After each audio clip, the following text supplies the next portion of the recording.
What's going on, guys? Boss Up 6 here, back to your video, and today I have an album review for you guys, and this is not what I was anticipating, but today I'm going over the newest offering from Avenged Sevenfold, Life is But a Dream. This album comes out on the 2nd of June of 2023, and, well, I have a weird history with this band because growing up when I was still trying to find my spot in the metal world, I was really kind of genre hopping because I was mainly into metalcore, that was into alternative. Then I found this band and I liked it, but I didn't know if I loved it. And of course, there are classics like Nightmare, Hail to the King, and the big hits that the band is known for. But it never really clicked with me in a whole lot of different ways. But as time was going on, I really started to appreciate this band and like this band a little bit more. So this is their 8th overall studio album. This is on Warner Records, which I think is kind of a spin-off of Warner Brother Records. And this band did form in 1899 in Huntington Beach, California. And this band has kind of a weird history because initially they were more metalcore with their debut album in 2001, Sounding the Seventh Trumpet. And then when Wake in the Fallen came, that's when the big shift notably changed and went more um, classic metal with some thrash and speed metal moments, even a little bit of black metal moments, which is pretty interesting. And then that's when City of Evil came out in '05, and that was the big shift for the band. And that's kind of where the classic Avenged Sevenfold sound came to be. And then the White Album came in '07, and a little more mainstream in some variety. And then, unfortunately, tragedy happened around the time when Nightmare came out during the writing session. The Rev, unfortunately, passed away, and that was pretty dark for the band. But they fortunately got legendary Dream Theater drummer Mike Portnoy, and he did an amazing job on that album, too.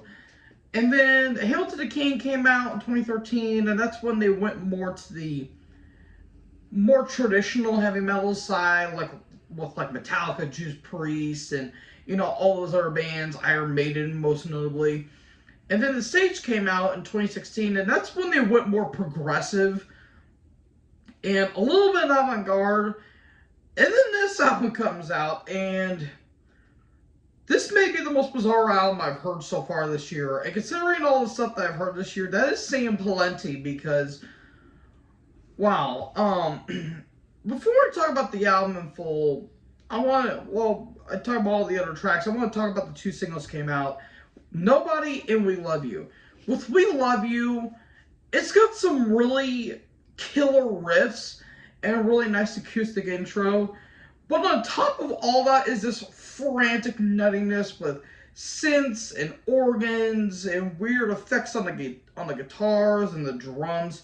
And I do want to say the production is good, though it's a bit odd. It feels a little dry in some parts because this was produced from 2018 into 2020. So with COVID happening, it kind of affected the production a little bit. And I mean, We Love You, I kind of thought it was going to be a ballad because of just look at that song title.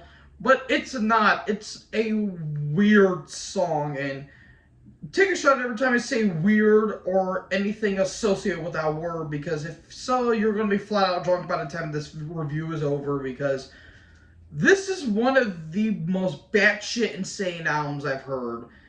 In kind of the good and kind of the bad way. Like, this is by far their most bizarre album. And, I don't know how to really feel about it. But talk about Nobody has a weird industrial intro, which is very odd. And I like M Shadows. I really do. I feel like he gets a little too much flack, along with the band themselves. However, he sounds very much like Bruce Dickinson. And that's kind of a damn shame because I think when M Shadows hits his highs, they're pretty damn good. He has that more rough sounding voice. Here, woof. It's not that he's phoning it in or anything. It's just he sounds rough on this album. Like he sounds very hoarse, very raspy. Um, it sounds like he's been smoking for 20 years and it's finally catching up to him. It sounds really rough. And he sounds a lot like Bruce Dickinson on his album in some variety because, well, at least with Bruce, he suffered from throat cancer. I don't know what was going on with M Shadow's voice here, but it's very off kilter and very kind of turns me off in some ways. But a song that's kind of similar to We Love You is the song Easier, which, good lord, is a very weird techno intro. It has some weird auto-tune effects, especially like on the vocals and the guitars. And even M Shadow says he wanted to experiment with the auto-tune because I think he knew his voice was starting to really starting to age, which I can respect that in some ways. I mean, hell, it's Ozzy's biggest excuse for the past 30 years. It's just it doesn't really click at all. It feels more off kilter than anything. But the opening track, Game Over, which has a really pretty acoustic intro, and it's just frantic throughout the entire song. And M Shadow's trying, but it feels like he's really forcing his vocals to finally get some range. The second track, Mattel, which is not related to the toy company of the same name, has some really weird Mr. Rogers organs, is what I wrote down, because that's what it feels like. I feel like through the mid portions, it feels like the intro to Mr. Rogers' Neighborhood, which is very weird, and there's synths all over the place, which strange, very strange. And yeah, I feel like I feel like I took drugs before listening to this album, or the band did. You take your pick. Cosmic is a unique ballad. I don't know how to feel about it. It's more soft and it's more melodic, but it still has that weird avant-garde cloud hanging over it, and it's very bizarre. The track that I really did like, though, was Beautiful Morning. I kind of get some Gojira vibes off of it, especially like Magma or Fortitude in some ways, mainly Magma. I really dig that song because I do like Gojira, and it's a really interesting song. Like, it legit feels like a Gojira song, just without the technical and progressive death metal moments. And you get to a song like G, which has a very voivodish intro, which at first, when I first heard that, I'm like, am I listening to Planet Eaters from Synchro Anarchy? Which, if so, I don't have a problem with because I love that song, but I don't know, it just feels so weird. And then we get to the last three tracks. The two tracks I mainly want to talk about is Ordinary and Death. Ordinary, you guys are probably going to twist your head when you hear this. This feels like a B-side for a Michael Jackson album. Like, it has a weird disco, hip-hop like vibe, which really is like, what the hell am I listening to?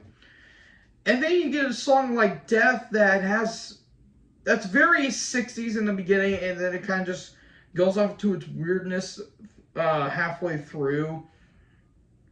It's just, I don't know, it's just so odd. And then you get to the title track, which is an instrumental, and the final track, and it's a very nice piano. I really dig that. But I don't know how to feel about this album. Like, I'm not a huge avant-garde fan because that's a style that really doesn't click with me. But I kind of appreciate the experimentation that we're going with here. And despite the fact that Shadow's voice was mainly gone throughout this entire album, he does try, and I do give him brownie points for it. But if this album was mainly an instrumental, I probably wouldn't be a little too harsh on the sound. Like, I don't hate this album, but I think it's by far their weakest and their most weirdest. So I'm going to give this a C. I'm going to give this a fair grade because I do appreciate the ambition they were going for, even though they went a little too big in the weird department. So it's a C. Not a terrible album, but I think it's by far their weakest output. So thank you guys so much for watching this video. What do you guys think about this weird, frantic album? Let me know in the comment section below. Make sure you guys leave a like, leave a comment, tap that big red subscribe button, and tap the bell so when I upload, you guys will certainly be notified. Thank you guys so much for watching this video. Most importantly, join her. Talk us next video. Peace out.